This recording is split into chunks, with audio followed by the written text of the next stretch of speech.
Привет, друзья! С вами Марина Регенфельд. Сегодня я снимаю видеоотзыв для школы YouTube 3.0 Дениса Коновалова, он же Канаден, известен как Канаден на YouTube.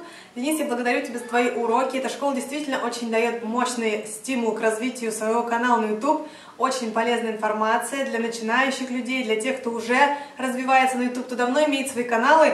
Я уже не первый день на YouTube, но все-таки я очень много всего нового узнала. Особенно для меня были полезные уроки по принципам сообщества YouTube, о том, как не нарушать авторские права других пользователей, о том, как использовать качественную музыку на своих каналах, о том, как важны закрывающее окно и интро, ну то есть это то, что идет в начале, заставка некая, да. Для меня очень полезным оказалась информация о продвижении своего канала и также о коллаборации с другими пользователями. И, конечно же, очень подробно ты объясняешь, и я думаю, многим пользователям это пригодится, о том, какие вообще возможности и способы существуют, чтобы обезопасить свой канал, чтобы долго и качественно жить на YouTube, чтобы канал развивался, рос и была возможность иметь мощный, хороший заработок с своего канала и мощную развитую аудиторию. Денис, огромное спасибо тебе за большой твой труд, твоей всей команде тоже спасибо, команда вся оказывает огромную поддержку на протяжении всего курса.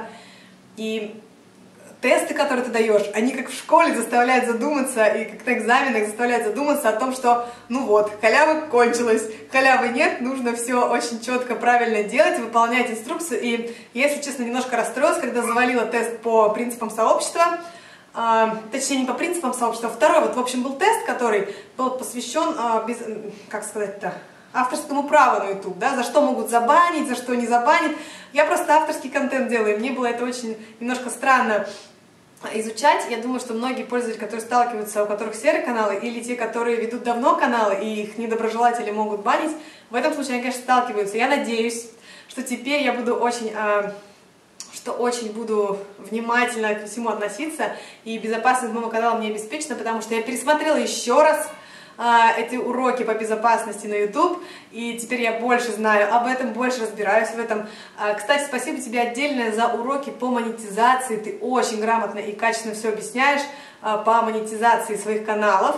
Как, что, зачем, как считывать графики, как считать доход, какая разница между YouTube, прямой партнеркой YouTube и партнеркой партнерских компаний, партнерских сетях. Очень спасибо тебе, в общем, большое, благодарность огромная. Я ученикам тоже буду своим рекомендовать, всем, кто участвует в наших флешмобах, в наших проектах. И встретимся на YouTube с вами, друзья. Подписывайтесь на мой канал, подписывайтесь на канал Дениса Коновалова Канаден. И проходите уроки в бесплатной школе YouTube 3.0. Много плюшек и бонусов, и все это бесплатно, друзья.